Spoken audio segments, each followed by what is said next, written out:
welcome back to Alter Ecke. Today I have Brett Allen, who I'm already liking, by the way. He's a armor cav officer.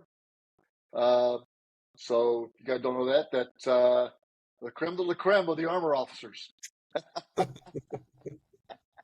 want to piss a lot of people off, but it goes. That's before So, this. exactly. So, hey, I want to go ahead and welcome you. Thank you for your service. I appreciate it. The whole You country too. does. And tell us about yourself. Okay. Yeah. So I am born and raised in Michigan. I went to Michigan State University after high school, and basically couldn't figure out what I wanted to do with my life. And I had when I came up through high school, my senior year was September 11th, so I Oh, wow. almost enlisted right there. My parents kind of talked me into getting some college in, so I went, and after the first 2 years wasn't really satisfied with what I was doing, nor did I felt like I had a clear direction of where I was going. My dad found the 2-year ROTC catch-up program at Michigan State. So I did a bunch of training in between my sophomore and junior year to kind of catch up with the rest of the class, and then joined my junior year into ROTC and completed the last 2 years.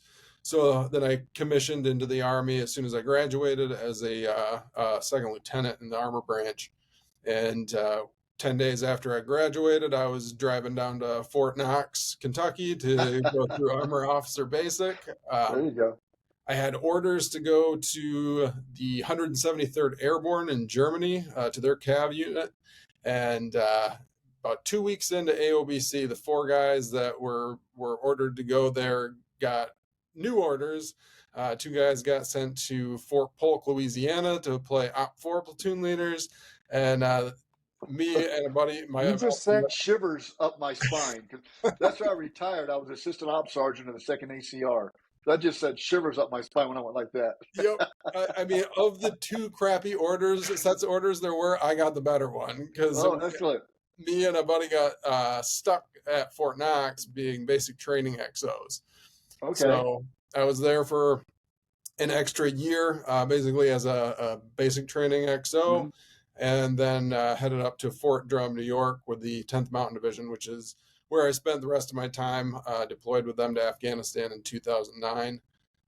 And then when I came back in 2010, I got out, and the events of our deployment had kind of planted some seeds in my mind of something I wanted to write. I dabbled in writing a little bit in college and a little bit through my time in the Army, but I really started working on it in earnest after that. Doing basically everything wrong that you can do wrong in writing as I was learning the process, and eventually kicked out my first book, Kilroy Was Here, which is loosely based on my 2009 deployment, but it's kind of a dark humor satire. It's like the movie Office Space mixed with Catch-22, if you want to call it something like that. And then it got picked up by A15 Publishing, which is a military publisher, and the rest was kind of history from there.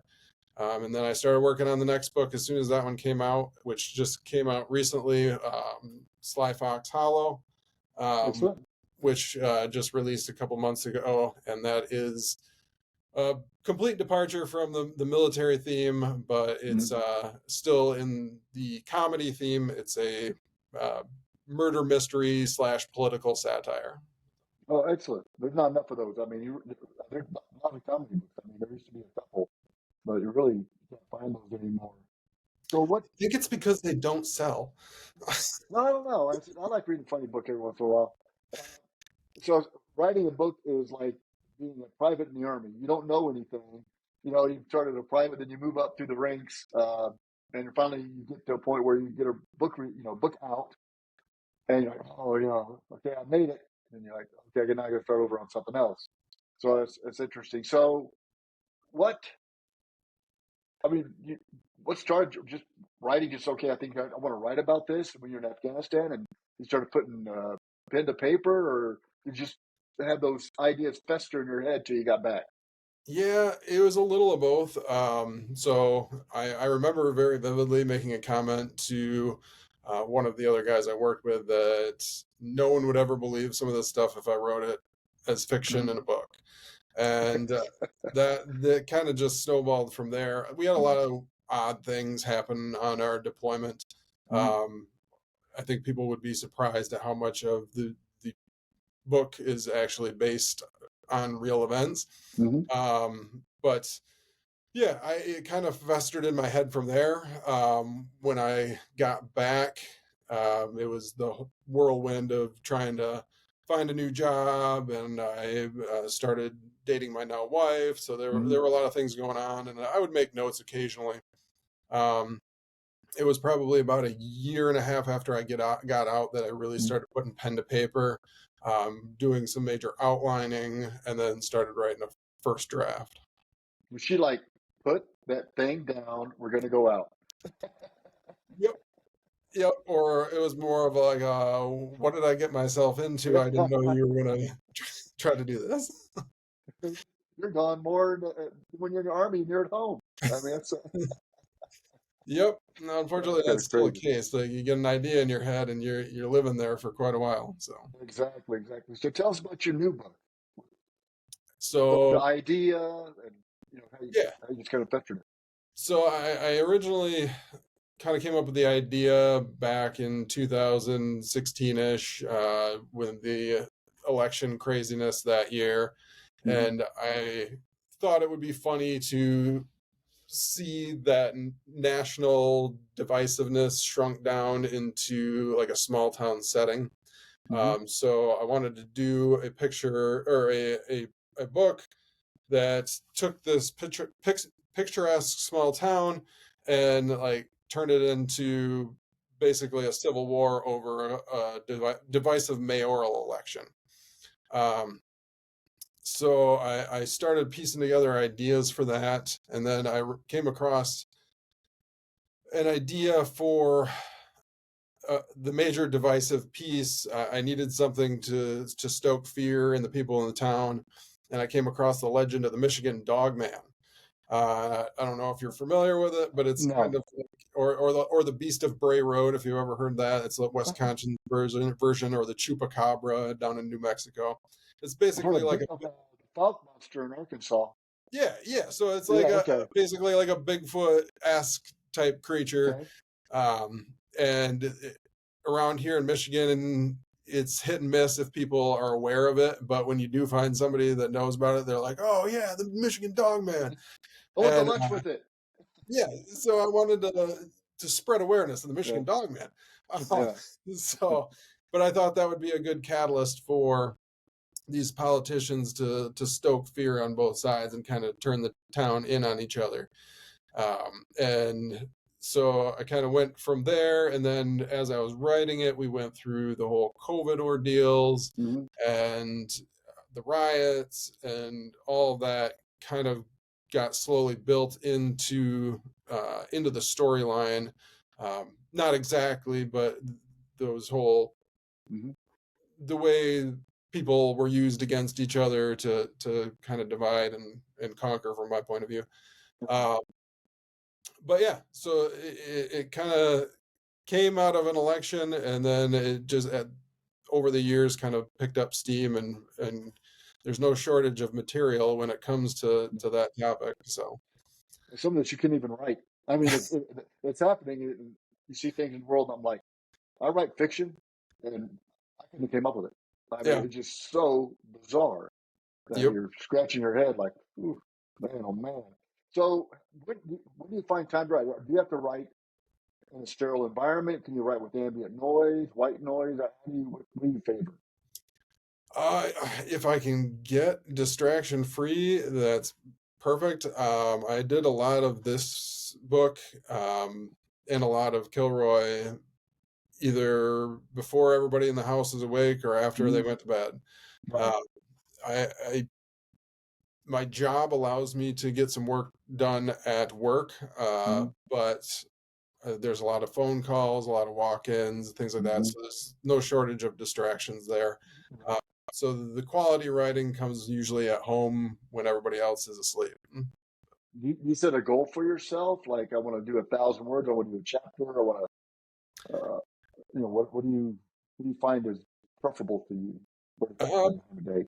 my usual goal is about 500 words a day. Mm-hmm. Um, that's if I'm doing like a first draft. If I'm editing, it's really just until I can make whatever chunk I'm working on sing. Yeah. Um, the for the last year, I stopped doing this back in July, but in July of last year, I decided I was going to do 500 words a day of new fiction, no matter what, every single day. Mm-hmm. So I I did that. I wrote 500 words a day, even if I was out of town. We went on a camping Mm-hmm. trip. I took a notebook with me, wrote it in the woods, and it was great. I got like basically two first drafts of two separate novels down on paper, and a couple short stories, and it was a hugely successful experiment. But I got to the point where I was just writing new stuff all the time, and I wasn't going back and getting any editing because I have limited time to do it. Mm-hmm. So I pumped the brakes on that as of the end of this summer, and I'm starting to go back and edit some of that stuff that I produced in the last year. But I probably would jump back into doing that as soon as I knock out this next novel. And Mm-hmm. Yeah, I would. I do. I try to write 1,000 words a day, but I'm it's finding great. myself that as I'm doing that, then I'm editing at the same time. Yeah. Or like today, I went back and added some things to the first page or two because I wanted to make it more graphic. Okay. It's historical World War I fiction, Okay. and I wanted to make uh, more graphic the carnage in the city that's been at war for, well, the Americans got there in 1918, really 1918 to fight 1917 or so, but uh, the carnage of the town and want to kind of depict it. So I find myself doing that. So that does, you write a lot of new, then you go back and say, okay, I want to look at this or anything about historical fiction. You know that if I want to put something that I think is factual, it better be factual because someone's going to find it Right. and nail you on it. So I mean, I've got you know tons of stuff, PDFs out the yin yang that I'm reading, uh, all those books that I'm reading. I want to make it factual, but yeah, the story behind it is fiction. Right. But I do enjoy that. So, what are you kind of content on what you're writing now, or do you want to turn to another genre? Do you have other things that you think you want to go into? Yeah. I People have asked me about the genre thing because I switched from war comedy to mystery slash political. Um, and I think comedy is kind of my wheelhouse. I think so. I'll stick with that. But as other than that, I'm just gonna whatever makes me happy. Like if I'm not excited doing it, it's not gonna be any good. So Right. I'm working on Exactly. a Western comedy right now. So Oh, excellent, excellent. Yeah, I would do a thriller, suspense thrillers. I've read the third one, and then about 40,000 words into it, and this idea popped in for this for official. I stopped, don't you love that? and I just now I'm about 12,000 words in this. I started it last week because the That's, stuff is just kind of flowing. that's awesome. That's a lot. Yeah, uh, but now I'm getting into okay, you know, when the First Century marched through Paris on July 4th. I think it was 1917. Which way did they go? If I say they walked through the Arc de Triomphe or from the Arc de Triomphe, or then somebody can say, Right. so there's a lot of, but there's stuff everywhere for research, which I love doing that aspect of the books or the research. Is then I can be at a party and talk to almost everybody, and eventually I turn around, and nobody's talking to me anymore. So that doesn't interesting to them at all. That's crazy. So, what's your wife think of this? I mean, that's pretty cool. Not everybody can write a book or a couple and get them out there. Yeah. So, what did you think of that? She thinks it's pretty cool. She's a big reader, so she's usually my first line. If I have something that I Mhm. think's great, I'll run it past her, and she'll definitely give me an honest answer on whether it's actually great or not. I Um, hate those. Don't you hate those? yeah, because sometimes it's not as great as I think it is. Um, That's my problem too. but no, she's very supportive of it. She is the director of teaching and learning here at the school district that we're in. Okay. So her job is much more stressful than my job. Hmm. Um, so that's actually kind of what allowed me to make a lot of progress in these books is that because her job got much harder recently, Hmm. I took a step back in my, I guess, day job, Yeah. and went from working a pretty stressful job to working a not so stressful job for one of my best friends from college. I worked Excellent. for his law firm, and basically the understanding was whatever time I'm not actively engaged in law firm business, I can spend writing my books. So You're going to get some stories out of there. I That's almost as good as already working have. in an emergency room. I'm taking notes. Just make it plausible deniability and everything. That's excellent. So you have a publisher, and Just for the first one. just for what are you gonna do for the other? You're gonna self-publish or? Yeah, so for Sly Fox Hollow, I actually started my own LLC, Hogwash Publishing, and I published through that. So I'll probably go through the same process with the next one where I'll shop it around to agents and maybe a few select small publishers. And if there's no bites, then I'll self-publish and move on to the next. What were your? 'Cause, I talked to a lot of authors, and what I found is it's about a 33 almost right percent on self-publishing, maybe hybrid or traditional publishing. But then some of the traditional published authors are starting to do their own self-publishing because it's not as difficult as it used to be. I think the only thing that maybe the adverse is being able to get a brick and mortar.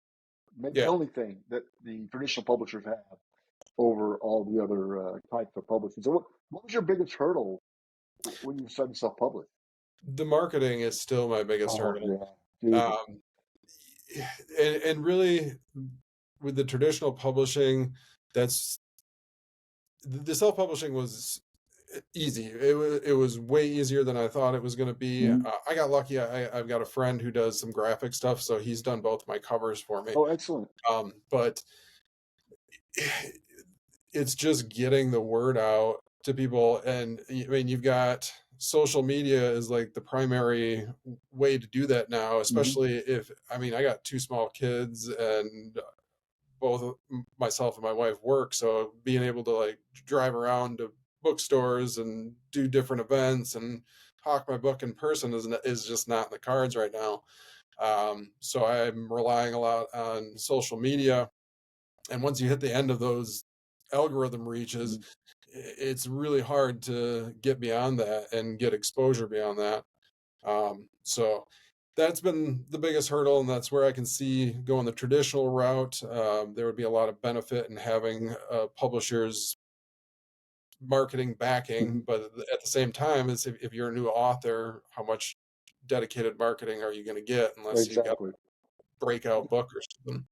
So, since you live in Michigan, there's a program that I don't remember of, and in Texas it's Kroger, the Kroger store, but I believe in Michigan it's the Myers, where Yep. you can join a program and then schedule time in the stores to sell your book. Really? Yeah, I'll send you the information. I'll send Okay. you the guy's name. I forget what it's called, but it's a very good program. I've sold hundreds of books uh, doing that program, and Okay. it's kind of nice because then you get to see the who the demographics Right. of who's buying the book. Yeah. Um, and so I'll say that after the podcast here, and you reach out to his name's Ray, Okay. and reach out to him, and they'll check your book out. If it I'm sure yours fits right in, to be honest with you, Okay. and That'd be awesome. put it out there, put a little table and your wares, and boom, be selling out of your trunk. So, That's for sure. especially in the winter. But yeah, so it's a pretty good program. But you're right. The marketing has to be. I don't think there's a squirrel that broke that nut yet. I Yeah. mean, I just I don't think so. Social media, you got a brand, right? You got to brand yourself, uh, and then how do you get out there to get people to start reading it? The big thing is reviews. Right? You want those reviews. Those are critical to the algorithm in Amazon or however that magical thing works, the pixie dust or whatever you want to put on there. Uh, but yeah, so what do you find most effective so far in the marketing aspect of it? And I was told by an author or so, spend an hour a day marketing, no matter what you're doing. So just an hour a day, whether that's making a JPEG or whatever, spend an hour. Okay. Yeah.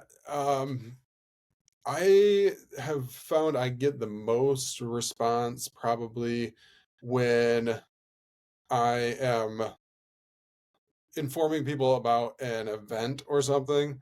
So like last or 2 weeks ago, I did a book reading at the library of my hometown, which the Excellent. town is what Sly Fox Hollow is based on. So that got a lot of good response. I had a lot of people show up for that, but it got a lot of good online response too. Mhm. Over the summer, I did a marketing stunt where I said if I reached a certain number in pre-orders, I was going to run a 5K road race in a giant fox head, plush fox head that Do I'd you found. have that with you?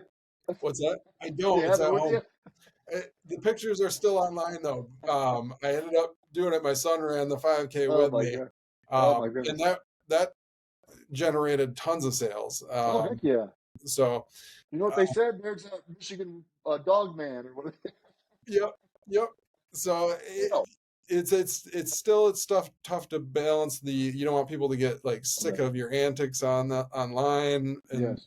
and all that, but those have been my best responses. And then I try to do some daily posts, but right now my struggle is trying to get away from the social media because Mm. it can suck you in and become a giant time eater when you have limited time Yes. to write.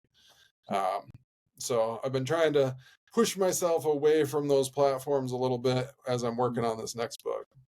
Yeah, I'd have to agree with you on that because you'll be, you'll be creating a tweet. I think they still call them. I don't know what they call them anymore. Whatever. And then you'll see something in somebody's feed that you want to comment on or something. Then okay, then that distracts you. Yep. Facebook doesn't distract me too much. Instagram, but I mean I'm on it and I put little short things out there, what I call nuggets. But Twitter probably the most time energy sucking thing in known demand. But you got to be on it, right? You Yeah. just I'm just gotta easily gotta follow. distracted. I'm like a squirrel. Well, I'm like a squirrel. Yeah.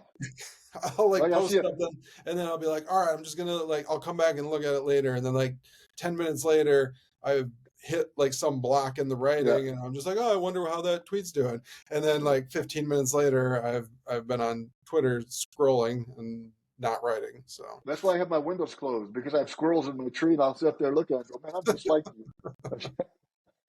I just can't fit in the attic.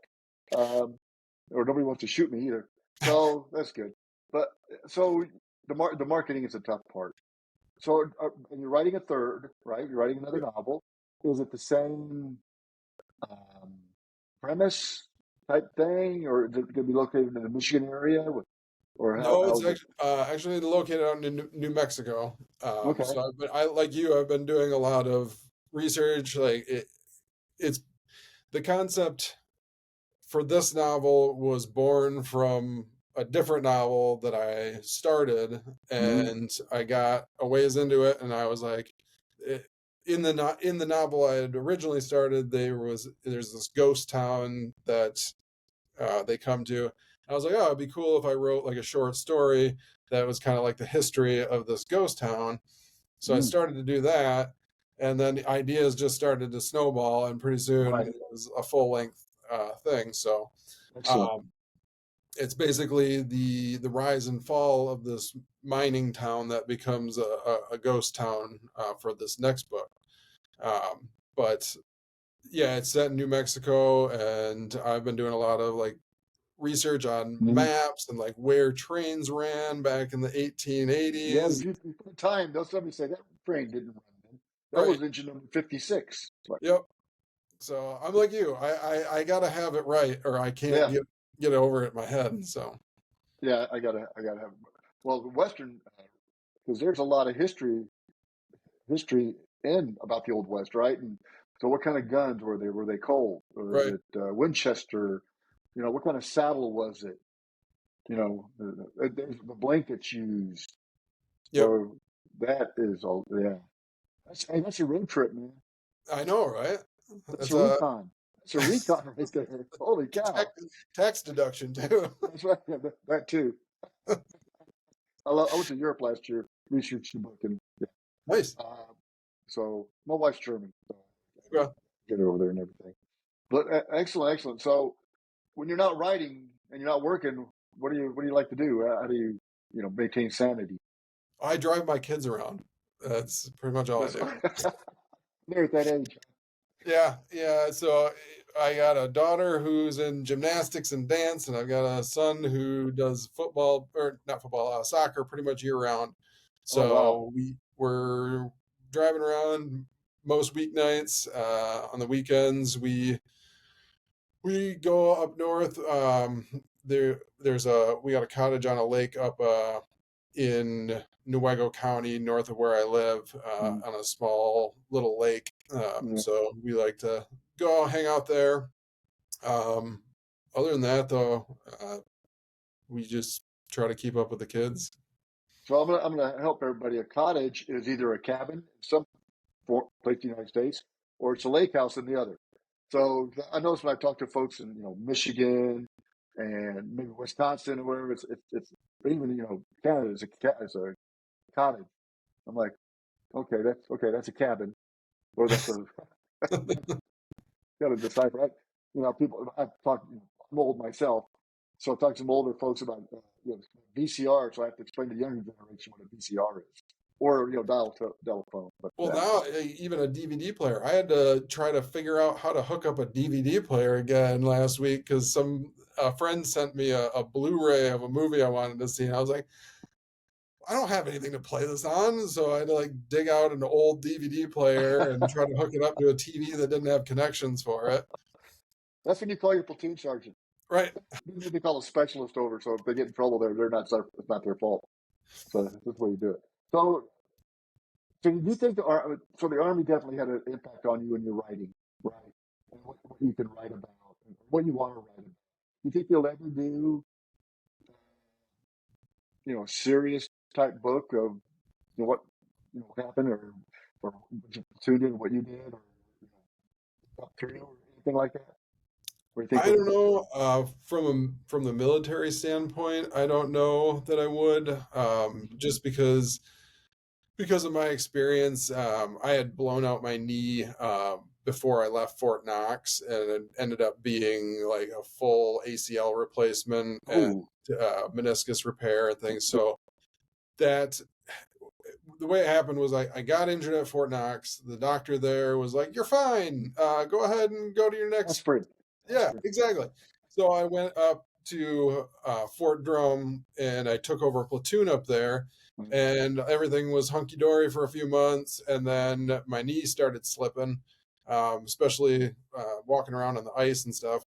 Yeah, And then we were running platoon lanes in the spring, and my squadron commander was walking the lane behind me.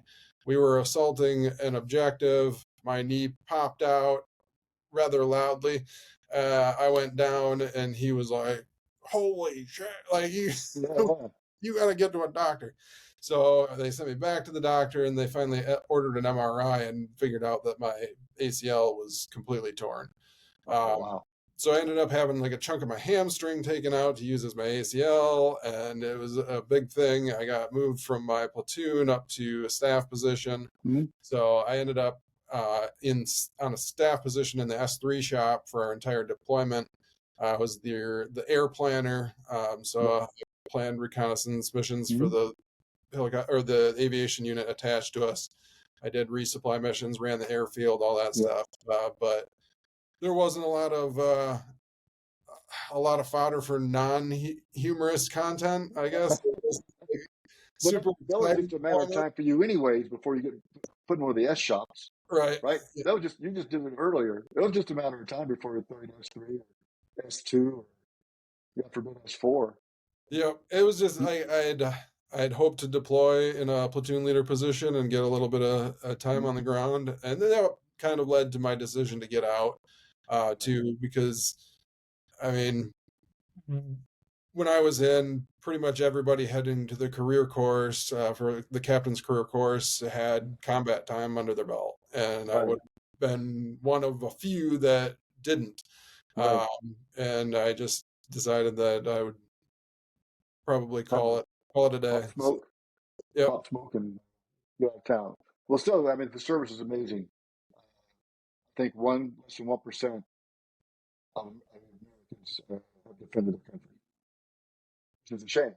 yeah, But the bad thing is, probably only 1% are physically able to do it. right, Meet height and yeah, weight requirement, which is even worse. yeah. It's even worse. It's crazy. I Oh will say man. that is one thing I have maintained since I got out is I get up every day at 5 a.m. and Yeah. head downstairs and work out, and I just feel so I do much the same better thing. starting my day with that under my belt. So, I do too. I'm a fast walker anyways. So I get out and I walk, I try 3.5, 5 miles, depends on, time, but I'm motivated when I walk. yeah, I just want to get done. I just, I'm just a soldier at heart. I just want to be done. I'm going to do it, but I want to get done. So yep. leave me alone. So where can everybody find you?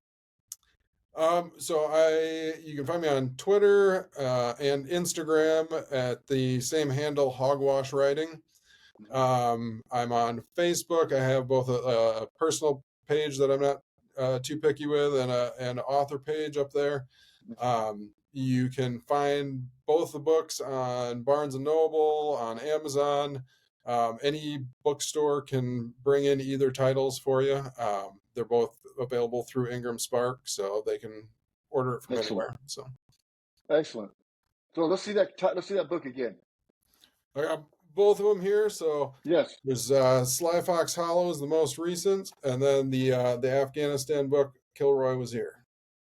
Then you have to explain what Kilroy is coming from World War II, if I'm not mistaken. Yeah, yep.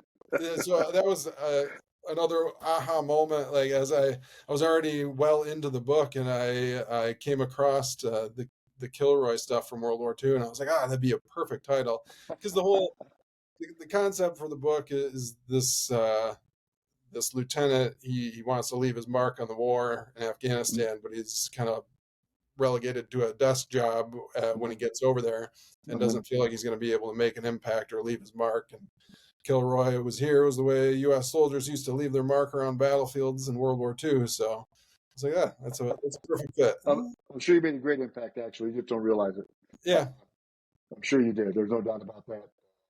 Probably many soldiers thank you for what you do, for what you did. But, never underestimate what one soldier could do, no matter where he's located, in, around, or anywhere in the food chain or any MOS. Everybody makes a difference. And I without appreciate it. one, if there's a weak link, then chain doesn't work. That's a simple fact. So great. Well, Brett, it There's was a lot of a weak links in pleasure. the book. So Yeah, you guys go out and get this book. That might be enjoyable to read, especially for Christmas, and especially what's going on in the world. Maybe a joke or a laugh or two would help you out. yep. Well, Brett, it's been a pleasure meeting you, and again, thank you for your service. I appreciate it, and that, folks, have a good time. Thank Bye. you for having me. Yes, sir. Bye bye.